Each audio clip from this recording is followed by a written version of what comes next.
Tak a máme tady další várku vyčištěných věcí.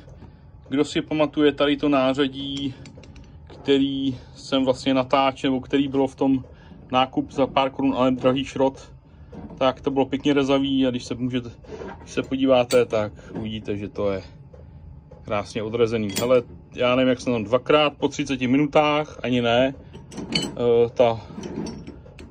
ten cyklus a vidíte se, jak to dopadlo. Jo. Celkem to tam bylo nějaký, v té vaně nějaký 2-3 hodinky. Takže vidíte, jako nový. Tak fakt to funguje.